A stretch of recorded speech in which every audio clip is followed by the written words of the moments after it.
परं ब्रह्मा तस्मै श्री गुरवे नमः.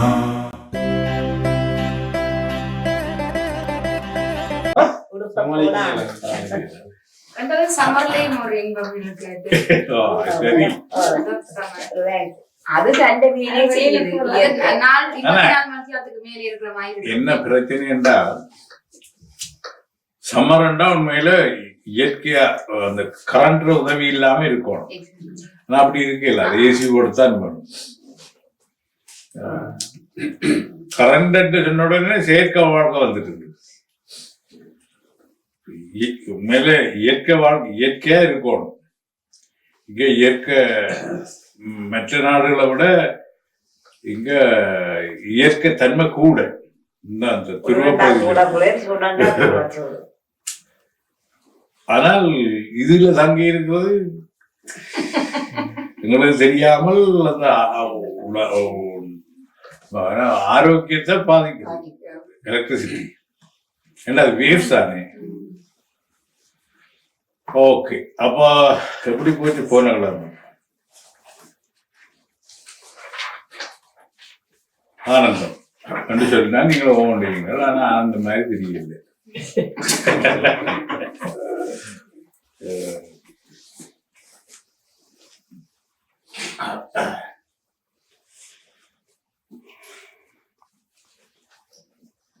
லாங் வீக்கெண்ட் நீங்களோட போக முயற்சிக்கிறீங்க. பரவாயில்ல.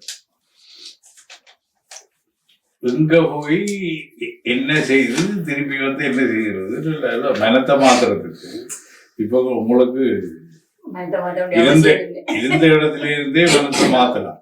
அந்த கலை தெரியும் இல்லையா?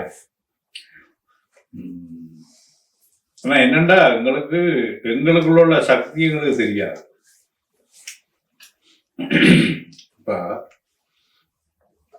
மனம் என்ற ஒரு கருவியை தந்ததால மனுஷன் மற்ற ஆட்களுக்கும் மனம், இந்த மனம் என்ன இன்ஸ்டிங்சுவல் மனம் இருக்குது மற்ற ஜீவராசிகளுக்கெல்லாம். நான் மனிதனுக்கு தான் அந்த மனம்,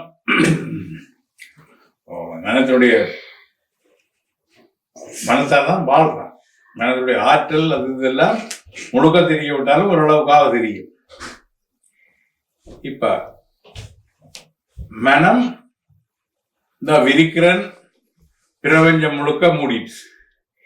என்வலப் மாதிரி இந்த படைப்பு முழுக்க இந்த மனம் சுத்தி நிற்குது. உடனே வந்து ஒரு குண்டூசி முன்னே அளவை சுருங்கிட்டு.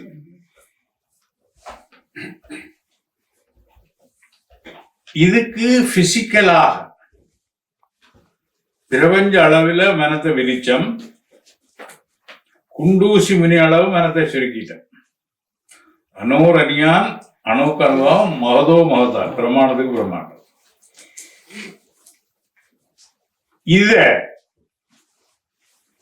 இந்த வேவ்ஸ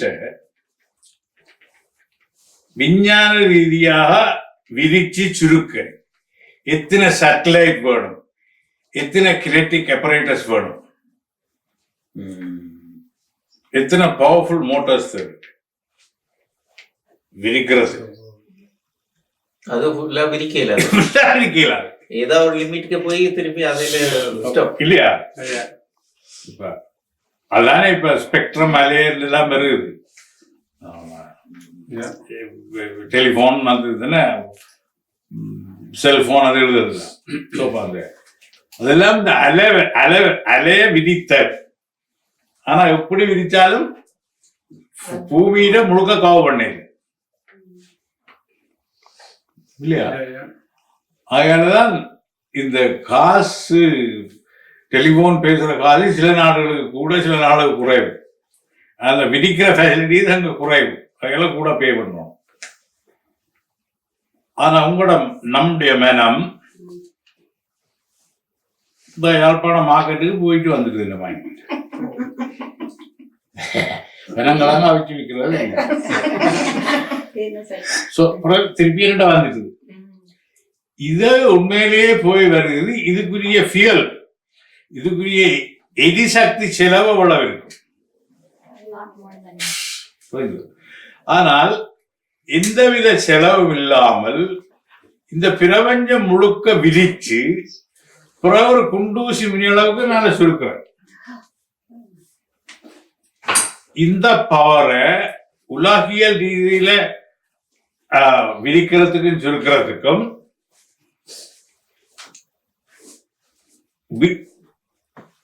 விரிச்சாலும் முழுக்க விரிக்கிறார். பில்லியன் செலவு, பில்லியன் டாலர், 100,000 கோடி டாலர் செலவழிச்சாலும் முழுக்க விரிக்கிறார். ஆனால் உங்களால விரிக்க முடியும், சுருக்கவும் முடியும்.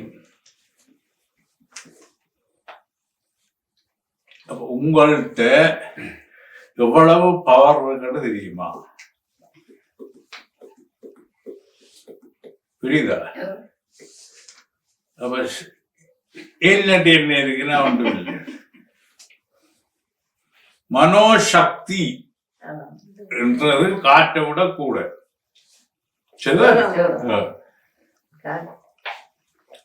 இவ்வளத்தையும்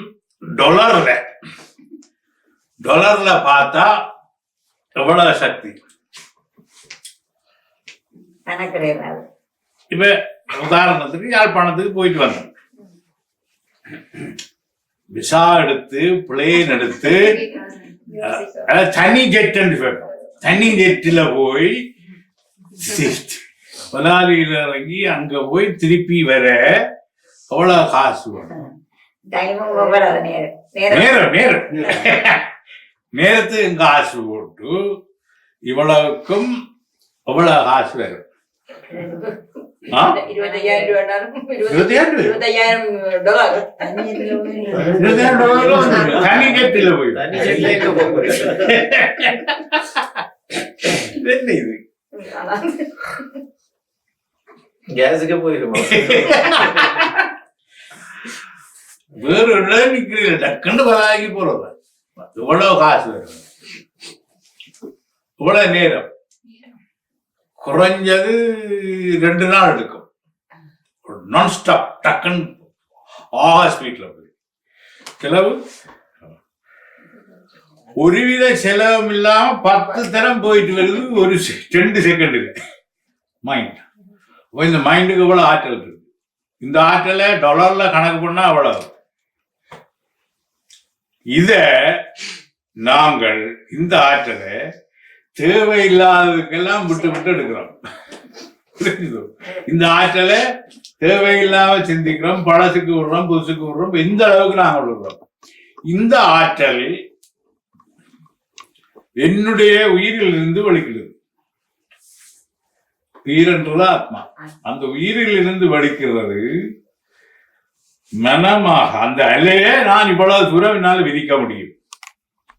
ஆனா அதே நேரத்துல மிக சின்னனாவும் அணுவளவு சுருக்கவும் முடியும்.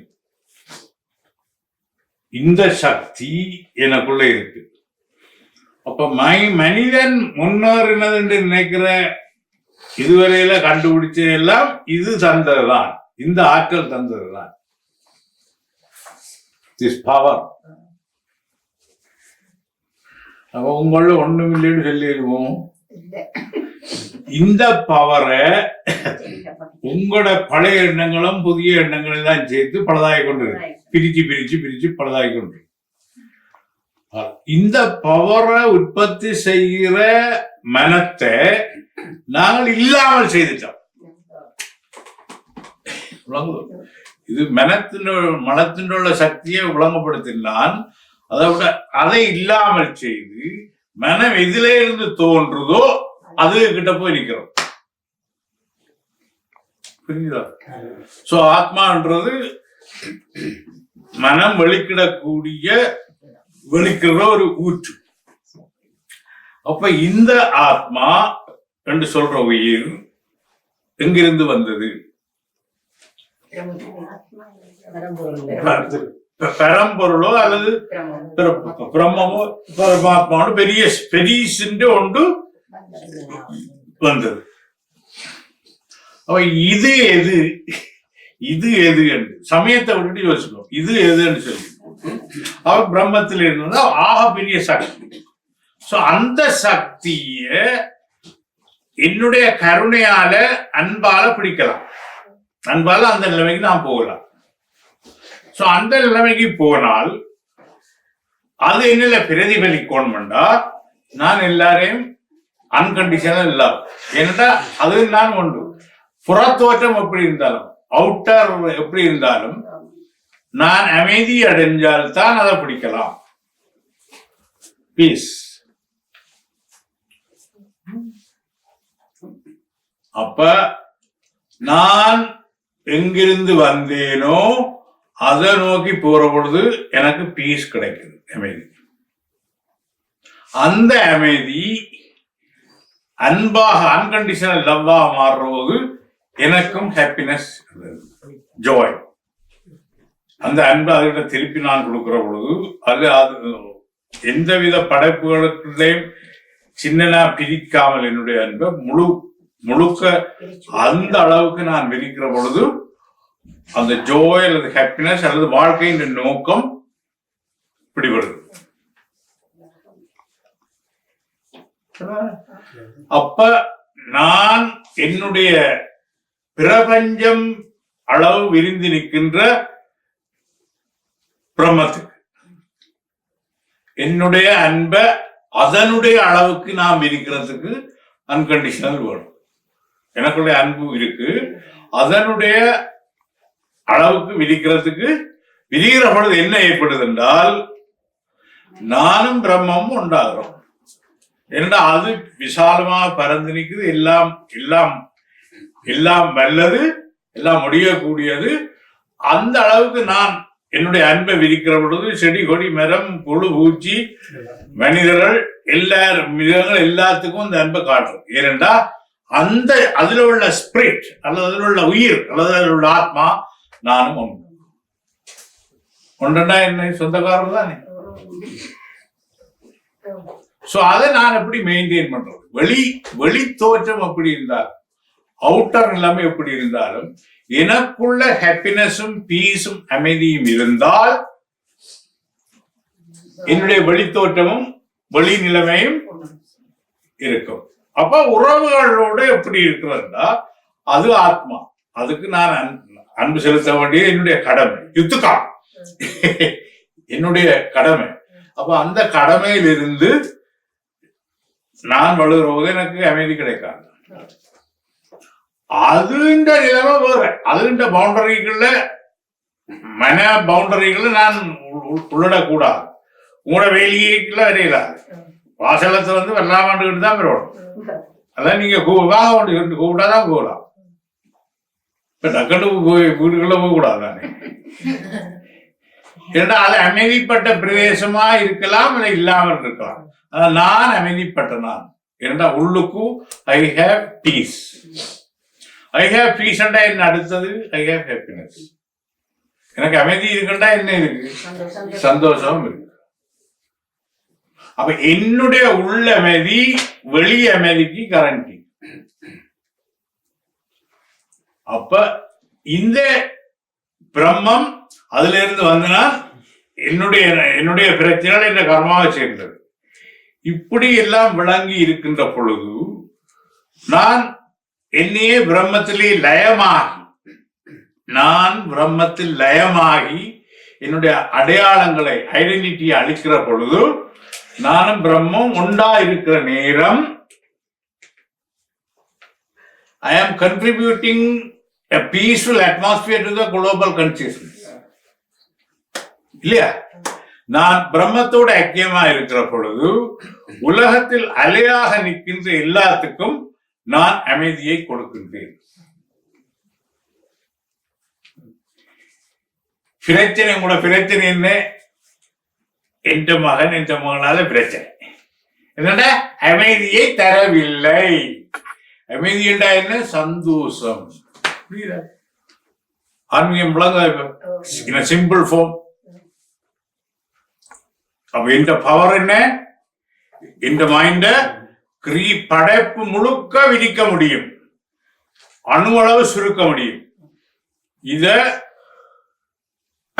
அப்பரேட்டஸால செய்கிறேன்னா முழுக்க விரிக்கலாம். So such a power I have. என்னுடைய மனத்தை மனமாக இயங்கும் ஆத்ம துகளை என்னால பிரபஞ்சம் முழுக்க விரிக்க முடியும், அணுவளவு சுருக்க முடியும். அனோரணியான் மகதோ மகசான். இந்த பவர் எனக்குள்ள இருக்கு. பில்லியன்ஸ் ஆஃப் டாலர்ஸ் என்றாலும் முழுக்க விதிக்க இயலாது. அந்த கிரிப்பிள்டு சயின்டிஸ்ட் ஹாக்கின்ஸ் என்றவர் லண்டன் ஆக்ஸ்போர்ட் யூனிவர்சிட்டியில் இருந்தார். இப்ப வீல் சேர்ல இருக்கார். பிரபஞ்சத்தை படைக்க கடவுள் தேவையில்லைன்னு சொல்றார். இந்த நாள் புத்தகம் எடுக்கிறார். ஏனென்றா கிராவிடேஷன் என்று ஒன்று இருக்கு. கிராவிடேஷன் என்ற ஆகர்ஷண சக்தி ஒன்று இருக்கு. அதே படைச்சு கொண்டும் அழிச்சு கொண்டும் இருக்கான். ஆகர்ண சக்தியே இதுல போட்டதாக. ஏனென்றால் இந்து பின்னணி இல்லை. He has no background of Hindu philosophy. அவர் இதுக்கு முதல் சொல்லியிருந்தார் அந்த பிரபஞ்சத்தை கடவுள் படைச்சவர் சொல்லியிருந்தார். அவன் ஒரு மென்டல். இல்ல கான்சியஸ்னஸ் பற்றி எல்லாம் எக்கச்சக்கமா இருக்கு. ஆனா அது ஸ்பிரிச்சுவல் இல்லைன்னு சொல்றான். மனம் எங்க இருந்து வருதுடா, உயிர் எங்க இருந்து வருதுன்னா தெரியாது. இப்ப சொல்ற ஒன்று ஒன்று ஆகர்ஷிப்பதால் படைப்பு நடக்குது. எஸ், நடக்குது. ஆகர்ஷிப்பதால் படைப்பு நடக்கிறது என்பதை விதைச்சவனார், செட் பண்ணினவனார்.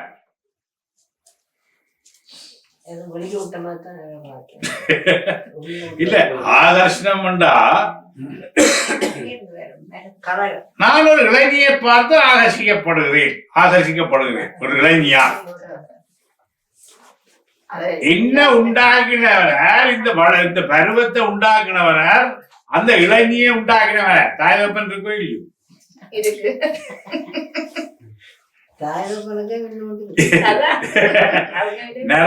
நரோலி கன்சீவ். அவருக்கு இதுகள் இல்லை. அப்போ இதுக்கு முன்னால நான் அதை பற்றி அடுத்த மேசையில் எழுத இருக்கிறேன். இப்போ அது முழுக்க விளங்குது தானே. பூமியில புவி ஈர்ப்பு சக்தியும் உலகத்துல பிரபஞ்சத்துல ஈர்ப்பு சக்தி இருப்பதால் படைப்புகள் நடக்கின்றன. ரெண்டு மேலால சொல்றேன். ஈர்ப்பு அப்படி ஜடத்துல வருமா? ஈர்ப்பு ஜடம் ஒன்றே இருக்குமா? அப்ப அங்க ஒரு உயிர் பொருள் இருக்கத்தானே வேணும். லைஃப் ஃபோர்ஸ் ஒன்று இருக்கத்தானே வேணும். Without life there is a force என்று சொன்னா ஏற்றுக்கொள்ள முடியுமா? which rotates which? what? அதுக்கு உள்ள மேற்கு நாட்டு பத்திரிகைகள் மீடியாக்கள் எல்லாம் பெரிய முக்கியத்துவம் கொடுக்கும்.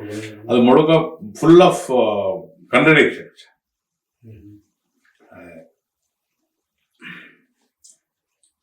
என்னண்டா ஒரு பேர் எடுத்த உடனே எடுத்த உடனே அவர் சொல்றதெல்லாம் தேவாக்கா வெஸ்டர்ன் ஜனங்கள் எடுக்கிறது. தேவையில்லை. பாக்டீரியத்தை பாக்டீரியம் கண்டுபிடிச்சா செயற்கை பாக்டீரியம். அதெல்லாம் நீ கடவுள் இல்லை, அது செத்து போயிருந்த கருத்து. இல்ல ஒரு இந்தியன் சயின்டிஸ்ட் இப்போ லேட்டஸ்டா சொல்லியிருக்காங்க, அது கடவுள் படைக்கையில அவங்க டார்வின் தியரியோ புள்ளைய சொல்லிட்டாரு. ஆனா அவர் புதுசா என்ன சொல்லியிருக்கா, அது சூன சந்தர்ப்பம் தான் உருவாக்கி இருக்கு, அது இயற்கை இல்லை. இயற்கைன்னு ஆராய்ஞ்சு பார்த்து கொண்டு போனா வேதாந்தத்தை துணை கெடுக்கணும்.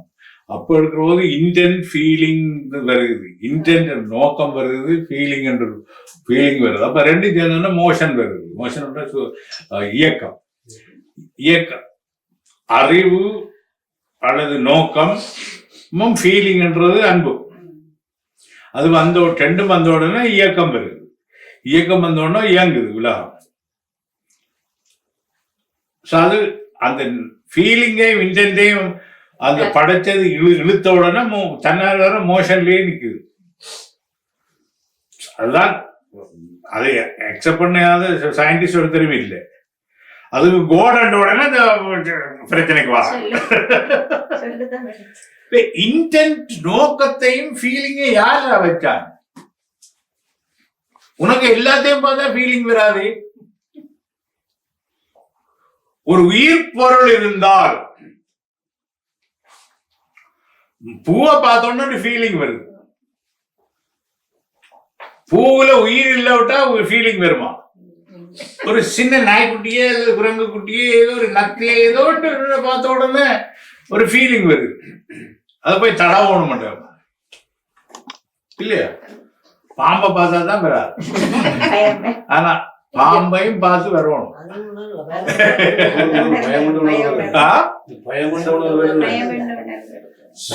பயமண்ட உணர்வு வாரத்துக்கு நான் என்ற உணர்வு இருக்கிற படிக்கும். நான் என்ற உணர்வு இருக்க முடியாது, பயமன்றது. இந்த நான் என்ற உணர்வு இல்லாமல் சேர்றதுக்கு பேர் ஆன்மீகம். ஏன்னா நான் என்பது பிழையாக விளங்கி கொள்ளப்பட்ட பிரம்மத்தை பிழையாக சின்ன அளவில் பிழையாக விளங்கி கொண்ட மிஸ்கன்செப்ஷன் ஆஃப் ட்ரூத் ரியாலிட்டி, உண்மையை பிழையாக விளங்கி கொண்டதால் ஏற்பட்ட நான். நான் இருப்பதால் தான் நான் கிரகிக்கிறேன், நான் அழுகிறேன் என்றெல்லாம் வருது. இந்த நானை விட்டா நான் என்றது கடைசியில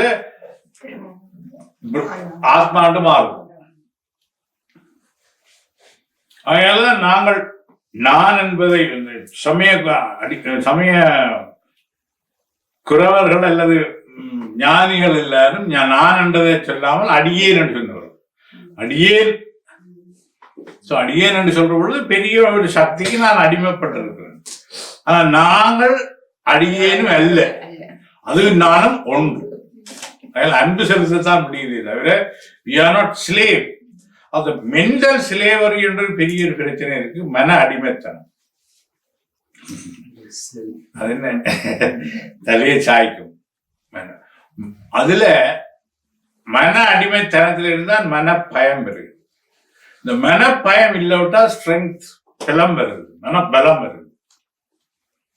இது ரெண்டும் சைக்காலஜிக்கல் பிரச்சனை, உளவியல் ரீதியான பிரச்சனை. என்னன்னா இயல்பாக நான் இந்த இயற்கையிலிருந்தும் மனிதர்கள இருந்தும் தப்பிடணும் பண்றது, அது பயத்தை ஏற்படுது. நான் அன்பு செலுத்தினால் பயம் போயிடுது.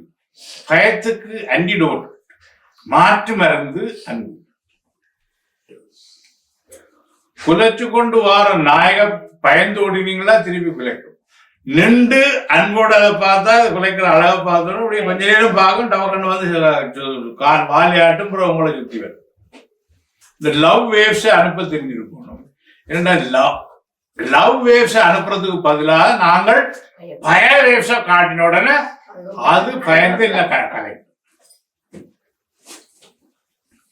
ஒரு காலம் அதனுடைய எல்லைக்குள்ள நான் போய் அல்லது அதுக்கு த்ரெட்டா நான் இருந்தா தான் என்ன குறைக்குமே தவிர மற்றபடி ரோட்ல ஒன்றும் செய்யாது. நேபாளத்துல நாயம் ரோட்டா நிக்குது, இப்ப காலுக்குள்ள போது பாத்தீங்களா, குலைக்குதும் இல்ல கடிக்குது. எங்களுக்கு தான் பையன் கடிச்சு விட்டுருவோம். சனங்களோட ஒன்னா வாழ்ந்து அதுக்கு ஒரு வித பிரச்சனையும் இல்லை. மன பயம் என்பது அதை அன்பா மாற்ற விட்டால் ஆன்மீகத்தால விதிக்க இயலாத. அப்ப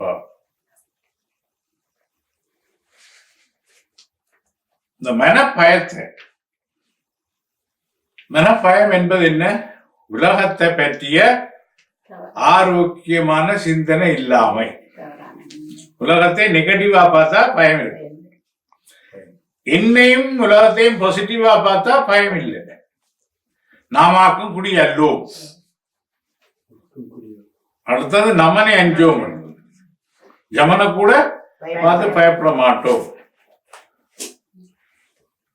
ஏனென்றா நான் உடம்பா இல்லை, அயல் நானே ஜவனை பார்த்து பயப்படுவோம். அவர் ஒரு இம்பார்ஷியல் நடுநிலையான தர்மத்தை வழங்குபவர் என்று பாத்திரம். இப்ப அவரு கீழே ஜஸ்டிஸ் அண்ட் டெத் டிபார்ட்மெண்ட்ஸ் இருக்கு. நீதியும் மரணமும் அழிப்பு துறை இருக்கு. ஏனென்றா நீதியும் மரணமும் ஒன்று பிரிக்க முடியாது. நீதித்துறை Dharmaraj, one who controls the department of justice and death என்று ஒரு பாத்திரம். இறப்பு இருக்குன்னா அதுக்கு ஒரு கோர் இருக்கணும், அதுக்கு ஒரு கண்ட்ரோலிங் யூனிட் இருக்கணும். அதை பண்ண பயப்பட தேவையில்லை. ஏனென்றா இறப்போ அடுத்த பிறப்புக்கு ஷோர்ட் பண்றதோ டிபெண்ட் ஆன் தி தர்மம்.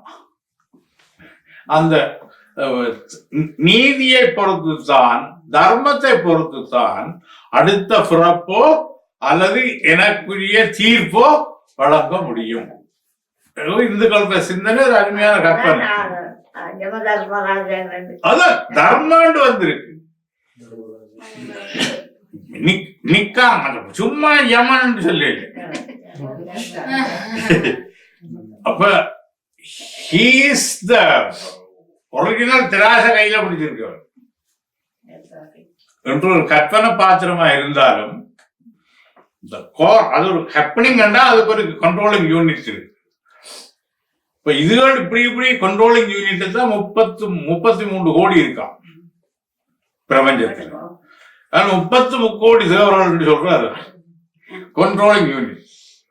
உங்களோட உடம்புக்குள்ளேயே கண்ட்ரோலிங் யூனிட் இருக்கு. அதான் பேஸ் பண்ணி அந்த கையால கற்பனை உருவாக்கி. இப்ப நாங்க சாப்பிடுறத குடிக்கிறத எல்லாத்தையும் வெவ்வேறையா பிரிச்சு கழிவுக்கு அனுப்புறதுக்கு இந்த பாக்டீரியா வேலை செய்யுது. கோடிக்கணக்கான பாக்டீரியா அவையால கண்ட்ரோல் பண்றதுக்கு ஒரு யூனிட் இருக்கு. அவர்கள் சேவர் வயிற்றுக்குள்ளே இருக்கிறேன்.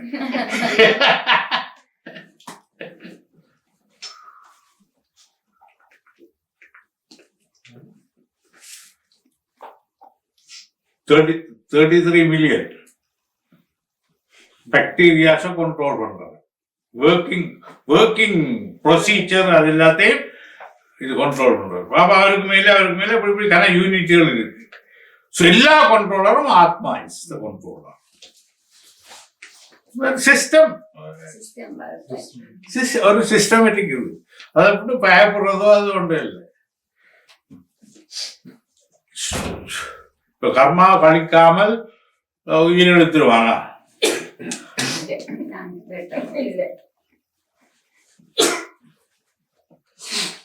அழிக்காத வரைக்கும் உயிர் கொடுத்து கொண்டே இருப்பா. அது ஆக்சிஜன் கொடுத்தாலும்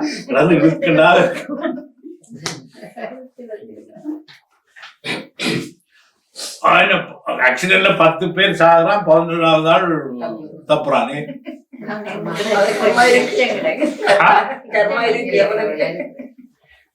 பல நேரங்கள்ல பார்த்திருப்பீங்க. 84 பூகம்பத்துல சைனாவில 1 லட்சம் தவக்க ஏறிட்டு பெரிய மலையில. ஏண்டா ஜியாலஜிஸ்ட் கொடுத்து அடுத்த கிழமை அதுக்குள்ள பூகம்பம் வந்து அதான் வேறு ஒன்று புரியல. பாம்பும் சேர்ந்து வருகிறது, அவளையோட சேர்ந்து பாம்பு வருது. சைனா டாக்குமெண்ட்ரி பார்த்தா அதை சொல்றான், இந்த தவளைக்கு 1 கிழமைக்கு பிறகு பூகம்பம் வரப்போகுதுன்ற இன்னும் அறிஞ்சுது. ஏனென்றால் தவளை இயற்கையின் பிடியில் இருக்கு, நாங்கள் இயற்கையின் பிடியில் இல்லை.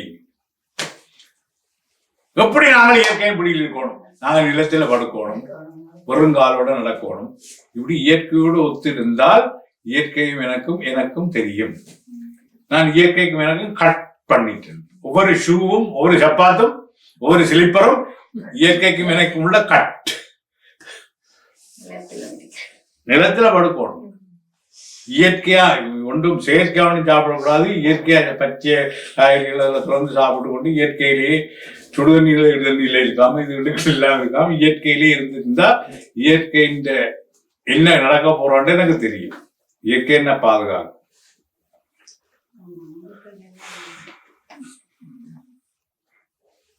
ஆண்களை 27 வயது மட்டுக்கும் இயற்கை பாதுகாக்குது.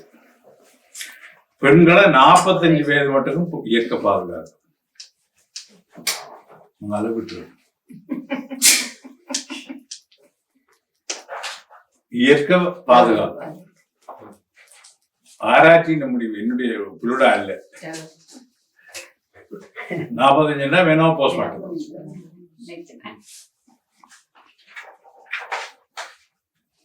எங்களுக்கும் அதை கூட்டியிருக்கலாம் தானே.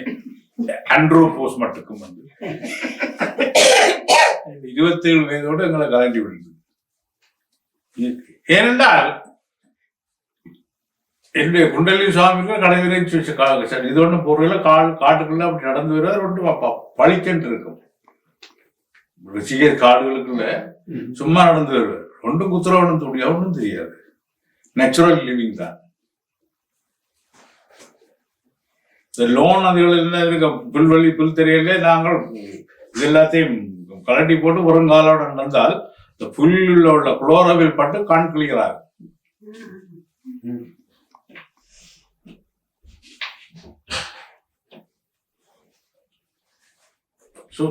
இயற்கையை மறந்து போறோம். அதையால எங்களுக்கு அது ஊட்டுது இல்லை. அது இயற்கையோட வாழுது, இயற்கையோட இருக்குது, அது தெரியுது.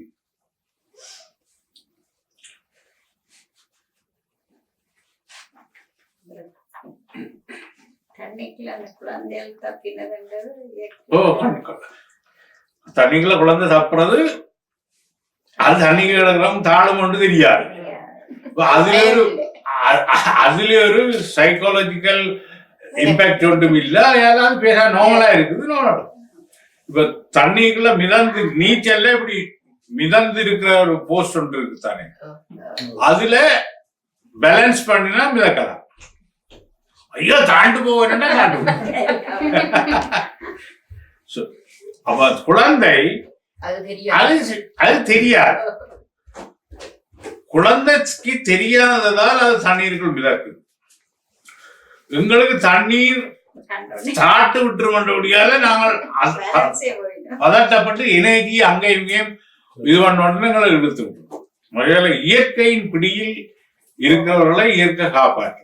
நாங்கள் இயற்கையோட இருக்கிறோமா, இயற்கையோடு இணைந்த வாழ்வு சும்மா சொல்லி கொண்டிருக்கோம். இயற்கையோட இல்லை. அந்த 14வது மாடியில இருந்து குழந்தை விழுந்து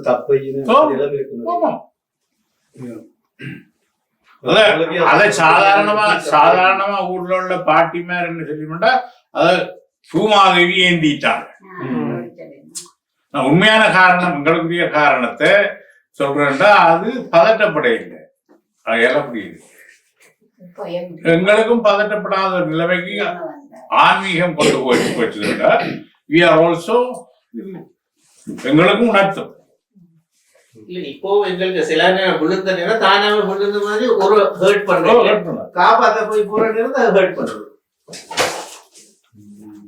குழந்தை சும்மா விழுந்து எழும்புது அப்படி பார்த்துட்டு தண்ணியாரும் பார்த்தேன்னா அழும்.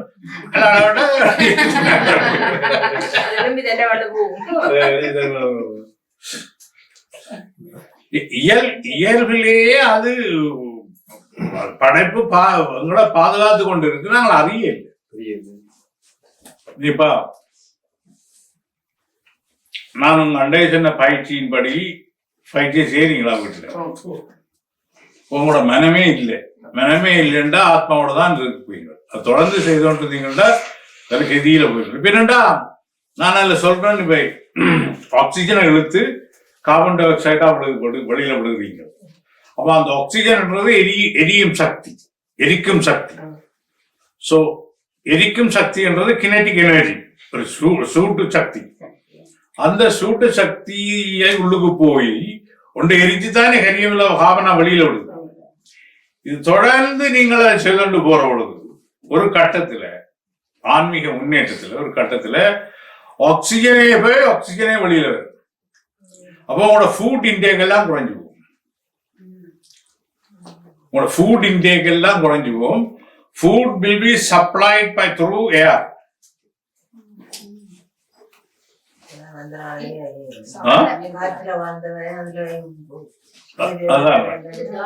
I know 72-year-old like a Swami. He didn't ஆமா. eat for how many Gujarat அப்ப டெஸ்ட் பண்ணி பாக்கிறேன். மிலிட்டரி சயின்டிஸ்ட் கொண்டு போய் வச்சு ஆளை கொண்டு வச்சு கீழே எல்லாம் வச்சு கொண்டு பார்த்து நத்திங் டூயிங் கொண்டு இல்லை. அது உண்மையாண்டே விட்டான். போலி எல்லாம் சொல்லிட்டாங்க. அது சீரியஸா மீடியா எல்லாம் போய் சயின்டிஸ்ட் எல்லாம் போய் பார்த்து நத்திங் டூயிங் கொண்டு. Thing is he's urinating, so there's nothing going in, but his இல்ல அதுல ஒரு யூரின் வந்து திருப்பி இது பண்ணுது, உள்ளுக்குள்ளே இருந்து இது பண்ணி கொண்டிருக்கு. Sunlight and air giving the food.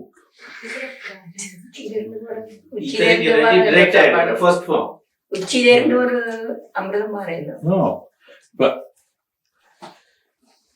அது மேலே இருந்தது வர்றேன்னா இந்த லேண்டால அது உள்ளுக்கு இறங்கும். அதை சொல்றது அமிர்தம் என்று சொல்றாங்க.